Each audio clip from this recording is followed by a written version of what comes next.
감사합니다. 우리 귀학반까지 같이 찬양을 하니 이제 예배가 좀 꽉 찼다 하는 느낌이 듭니다. 오늘 감사합니다. 우리는 지난 5일 동안 주여 이제 회복하게 하소서라는 주제로 부흥사경의 준비 저녁 기도회를 해봤습니다. 부흥사경회를 준비로 또 기도로 준비한 우리 모두에게 이번에 하나님께서 예비하신 은혜와 복을 내려주심으로 우리 안에 잃어버렸거나 깨어졌거나 잊어버렸거나 닫혀졌거나 약해진 것들 등등 모든 것들이 새롭게 회복이 되는 그런 기쁨을 우리 모두는 맛보게 될 것입니다. 여러분, 그런 가운데 우리 인간에게 있어서 최고의 회복은 무엇이겠습니까? 그것은 바로 죽음에서 생명으로의 회복입니다. 처음 영원한 생명을 소유했던 이 하나님의 자녀들이 죄를 범함으로 말미암아 마귀의 자식으로, 본질상 진노의 자식으로 멸망받아 마땅한 존재가 되었다가 다시 예수 그리스도로 인해서 영원한 생명을 소유한 하나님의 자녀로 회복이 되는 것입니다. 오늘 말씀은 하나님께서 모두가 멸망당하는 여리고성에서 한 연약한 여인 라합과 그 가족을 어떻게 구원하여 하나님의 백성으로서의 회복을 이루어 가시는가 하는 것을 우리에게 보여주시고 있습니다. 우리가 잘 알고 있는 대로 이미 가나안 첫 성 여리고는 하나님께서 이스라엘 백성들의 손에 넘겨주신 성이었습니다. 싸워서 군사들이 가서 싸워서 이기는 것이 아니라 이미 승리가 보장된 싸움이었습니다. 그것도 어떤 군사력이나 전략 전술을 통해서 싸우는 전쟁도 아니었습니다. 오직 하나님의 방법으로만 이기는 전쟁이었습니다. 그런데 왜 여호수아는 믿음도 없이 의심하는 사람처럼 여리고성에 정탐꾼을 보낸 것일까요? 오늘 읽지는 않았지만은 2장은 이렇게 시작합니다. 2장 1절 말씀 보시면 눈의 아들 여호수아가 시딤에서 두 사람을 정탐꾼으로 보내며 이르되 가서 그 땅과 여리고를 엿보라 하며 그들이 가서 라합이라 하는 기생의 집에 들어가 거기서 유숙하더니. 그렇게 시작합니다. 여러분, 우리가 아는 대로 여호수아는 하나님께서 여리고를 포함해서 가나안 땅 모든 민족들을 자신들의 손에 붙였다는 사실을, 그 모든 땅들을 다 자신들에게 주실 것을 믿어 추호도 의심하지 않았습니다. 그렇다면 그냥 군사들을 이끌고 진격해서 하나님의 말씀대로 그 땅을 취하면 되었습니다. 그런데 정탐꾼을 먼저 보내게 됩니다. 하나님께서 여호수아가 정탐꾼을 보낸 것에 대해서 어떤 말씀도 없는 것으로 보아서 성경에 나와 있지는 않지만 하나님께서 정탐꾼 파송을 용납하셨던지 아니면 하나님께서 여호수아에게 감동을 주셔서 정탐꾼을 파송하게 하신 것이 분명합니다. 그럼 왜 정탐꾼을 파송한 것일까요? 그것은 바로 라합과 그 가족을 멸망당하는 여리고성에서 구원하시기 위함이었습니다. 여리고를 엿보는 것이 아니라 사실은 그 땅 안에 있는 하나님의 백성을 구원하시기 위해서 정탐꾼을 보낸 것입니다. 그 당시나 지금이나 여인이 기생이라고 하면 사람들은 아주 천하게 여기고 무시하게 됩니다. 요사이는 인권을 많이 강조하지만 지금 여리고성이 무너질 그 당시를 한번 생각해 보세요. 그 기생, 천한 기생이 하나 죽는다고 사람들이 눈을 하나 끔찍하겠습니까? 그렇지 않겠습니까? 그런데 그런 하찮은 여인을 구원하시기 위해 자칫 두 사람의 귀한 정탐꾼이 여리고 왕에게 잡혀서 죽임을 당할 뻔도 했습니다. 그렇잖아요. 하지만 하나님께서 보신 것은 겉으로 드러난 기생이라는 인간 라합의 모습을 본 게 아니라 그 여인의 내면에 자라고 있는 하나님에 대한 믿음을 보시고 그녀와 그녀의 가족들을 구원하시기 위해 정탐꾼을 보내신 것입니다. 굽어 살펴보신 거예요. 오늘 교동문에 처음 우리가 교독했듯이 하나님의 인생을 다 굽어보고 계시는 거예요. 그러면서 먼저는 하나님께서 라합의 아름다운 신앙 고백을 들으셨습니다. 라합은 정탐꾼들을 숨겨두고는 그들에게 찾아가서 이야기를 합니다. 이야기의 주된 내용은 홍해와 광야에서 당신의 백성들을 지켜주신 여호와 하나님에 대한 이야기를 들었다는 것입니다. 다 홍해에서 광야에서 하나님이 하셨던 일들을 다 들었다는 것입니다. 소문으로. 그래서 결론적으로 그가 이렇게 고백합니다. 11절에 우리가 듣자 곧 마음이 녹았고 너희로 말미암아 사람이 정신을 잃었나니 너희의 하나님 여호와는 위로는 하늘에서도 아래로는 땅에서도 하나님이시니라. 그렇게 고백합니다. 여리고 성에 있는 모든 사람들이 하나님의 역사에 대해서 다 들었다고 합니다. 그래서 모두가 다 마음이 녹았고 정신을 잃었다고 합니다. 그렇다면 어떻게 해야 됩니까? 이런 엄청난 소식을 들었다면 당연히 그 하나님을 두려워하면서 그 하나님을 믿어야 되지 않겠습니까? 그런데 그 하나님을 믿지 않고 오히려 대적하는 것이었습니다. 오직 라합만 그 하나님을 믿었습니다. 여러분 참 대단한 것은 라합은요, 이 정탐꾼들이 전도해서 하나님 믿게 된 것 아니잖아요. 직접 자신이 애굽이나 광야에서 하나님이 하신 것을 직접 눈으로 보고 경험하고 나서 하나님 믿은 것도 아니에요. 먼 소문으로만 듣고 여호와 하나님이 그렇게 하셨대라고 하는 소문만 듣고 이 라합은 하나님을 믿게 된 것입니다. 지금도 세상에 수많은 사람들이 하나님의 이름을 듣고 있고 예수님의 이름을 듣고 있습니다. 하지만 믿으려 하지 않고 오히려 대적하는 자들이 얼마나 많이 있습니까? 그렇죠? 그 여리고성의 그 수많은 사람들 중에 유일하게 그것도 그들이 천하게 보는 기생 라합만이 하나님을 소문으로만 듣고 또 믿게 된 것입니다. 정탐꾼을 숨겨준 것이 발각되면 자신과 가족들이 몰살당할 것도 알면서도 그녀는 하나님의 백성들인 정탐꾼을 숨겨줌으로 하나님을 믿는 믿음에 자신의 목숨을 거기에다가 걸은 것입니다. 여러분, 너희 하나님 여호와는 위로는 하늘에서도 아래는 땅에서도 하나님이시니라.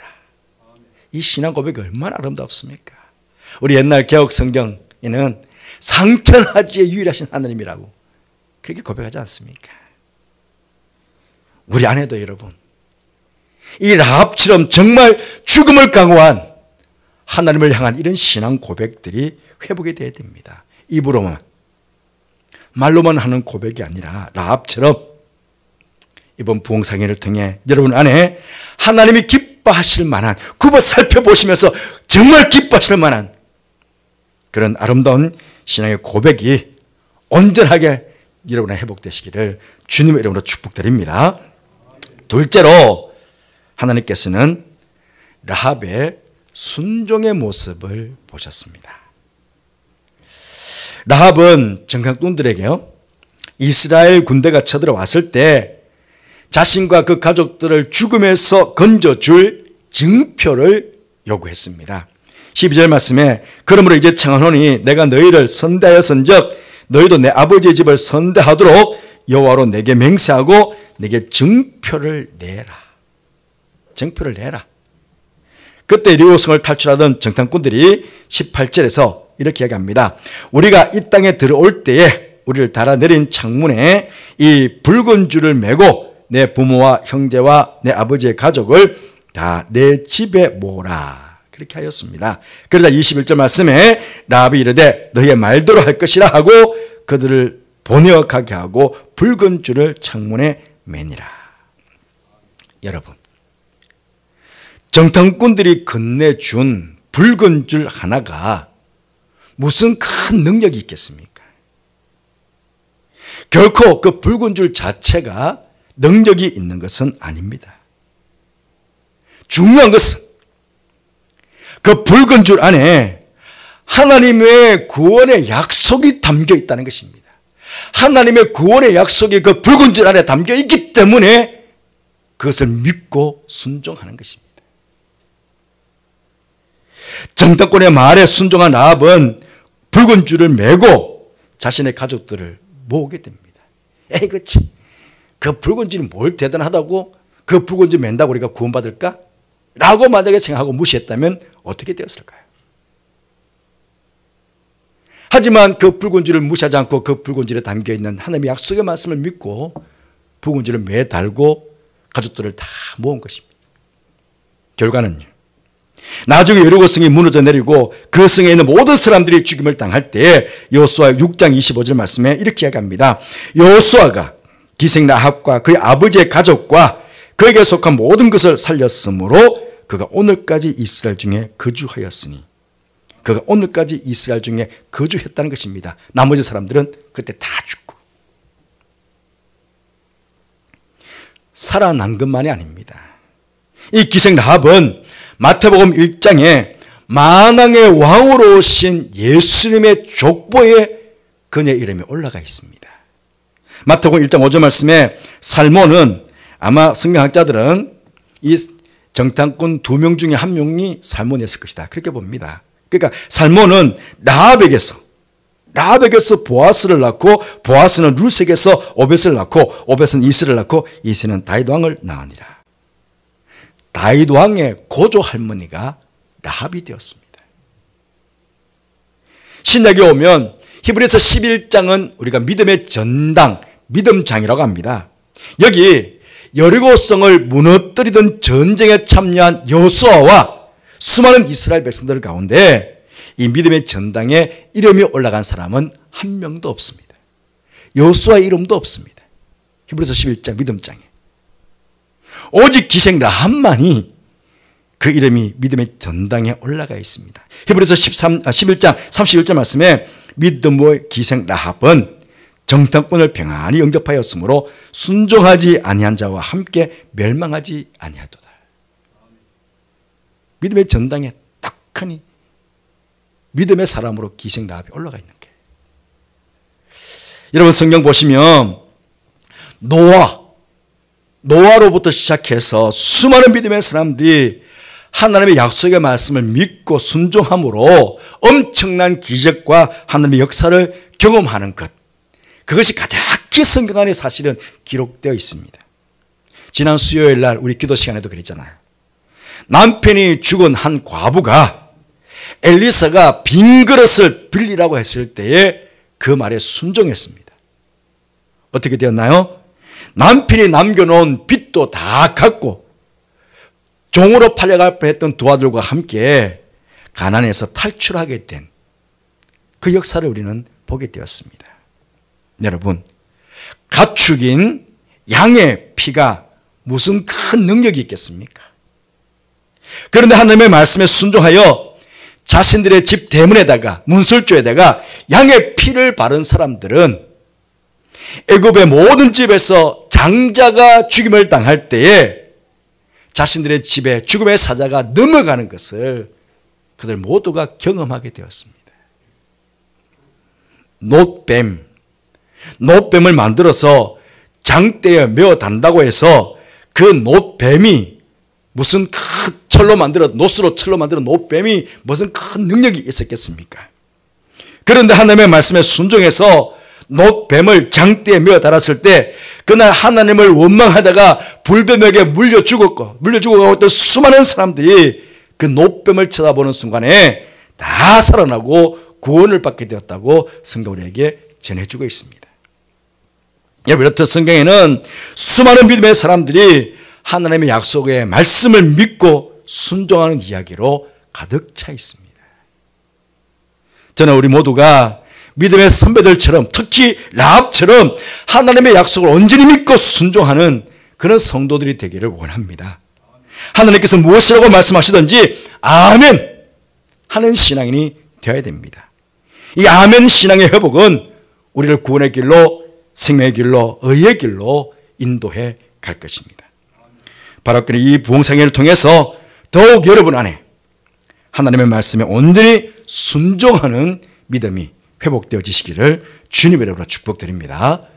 사랑하는 성도 여러분, 우리 또한 라합의 이 신앙을 본받아서 붉은 줄 아래로 나와 우리의 모든 식구들을 모아야 하겠습니다. 여러분도 다 아시겠지만 라합이 순종하여 매단 이 붉은 줄은 예수님께서 십자가에서 흘리신 붉은 보혈의 피를 상징합니다. 출애굽하기 전 이스라엘 백성들이 집 대문과 좌우 문설주에 바른 어린 양의 피도 바로 예수님의 십자가에서 흘리신 붉은 보혈의 피를 상징합니다. 광야에서 모세가 장대에 메어 단 놋뱀도 우리를 구원하시기 위해 저주받으시사 장대에 달리신 십자가에 달리신 예수님의 십자가형을 상징합니다. 모두가 하나님을 믿지 않아 멸망당하던 그 멸망의 현장에 오직 라합만이 그의 집에 십자가를 세우고 그 십자가 아래로 식구들을 다 불러 모아 멸망 가운데 구원을 받게 된 것입니다. 여러분, 붉은 줄이 묶인 집을 떠나면 안 됩니다. 십자가가 세워진 집을 떠나면 모두가 죽게 됩니다. 그러하기에 우리의 집에도 우리가 어디에 머물든지 그곳에 붉은 줄을 메어야 하고 십자가를 세워야 합니다. 그리고 그 십자가 아래로 다 모여야 합니다. 그런 가운데 주님의 붉은 보혈의 피가 선명하게 나타나도록 해야 되고 십자가가 선명하게 보이도록 해야 합니다. 그럴 때 우리와 우리 가족을 구원하시는 하나님의 능력을 그 안에서 우리는 경험하게 되는 것입니다. 이번 부흥상회 동안에 우리 모든 염천의 가족들 십자가 우리 교회 보면 높이 세워져 있습니다. 또 십자가 턱하니 걸려 있습니다. 십자가 아래로 말씀을 듣기 위해서 우리 성도들이 다 모여오면 얼마나 좋겠습니까? 초대교회가 막 시작될 때에 사도행전 10장에 보시면 이방인 백부장 고넬료의 이야기가 거기 나옵니다. 고넬료가 기도하고 있을 때에 환상 중에 하나님께서 베드로를 초청하라 그렇게 말씀하셨어요. 그래서 그 말씀에 순종해서 하인들을 보냅니다. 베드로를 초청하기 위해서. 욥바로 하인들을 보내면서 고넬료는 뭘 했을까요? 사도행전 10장 25절 말씀 보니 고넬료가 그의 친척과 가까운 친구들을 모아서 기다리더니, 가까운 친척이니까 가족들이 이미 다 와 있겠죠. 가족뿐만 아니고 가까운 친척들까지, 친구들까지 다 모은 것입니다. 베드로가 집에 도착했습니다. 그저 고넬료가 이렇게 이야기합니다. 10장 33절 말씀에 내가 곧 당신에게 사람을 보냈는데 오셨으니 잘하였나이다. 이제 우리는 주께서 당신에게 명하신 모든 것을 듣고 하여 다 하나님 앞에 있나이다. 종의 입술을 통해서 말씀 듣기 위해서 우리 다 십자가 아래에 모였습니다 라고 같은 말 아니겠습니까? 베드로가 그들에게 복음을 전했습니다. 결과는 10장 4절 말씀 보니까 베드로가 이 말을 할 때에 성령이 말씀을 듣는 모든 사람에게 내려오시니, 말씀에 순종해서 말씀 듣기 위해서 놓은 사람들, 십자가 아래에 모여있던 그 모든 사람들, 하나님 앞에 모여있던 모든 사람들 다 각각 모든 사람이 다 성령을 받았다는 것입니다. 성령 세례를 받고 그들 모두가 구원을 받게 되었습니다. 우리 모두가 기도로 준비한 이번 부흥사역에도 이런 역사가 일어날 줄 저는 믿습니다. 그러하게 여러분들과 여러분의 자녀들, 가족들 모두가 하나님 말씀을 들을 수 있도록 하나님 앞에 세울 수 있는 여러분 되시기를 바랍니다. 특히 이번 강사 목사님께서 주신 부흥사경의 주제가 주님의 사람은 어떻게 사는가입니다. 이 혼탁한 시대에 정말 하나님의 백성 우리가 바르게 살아가야 될 삶의 지침을 하나님께서는 종의 입술을 통해서 우리에게 들려주실 것입니다. 얼마나 귀한 말씀이겠습니까? 그런 가운데 이번 부흥상을 통해 라합과 같은 믿음이 여러분 안에 온전히 회복되시고 십자가를 여러분의 삶의 중심에 선명하게 세우시는 그런 복된 시간들이 되시기를 주님 이름으로 축복드립니다.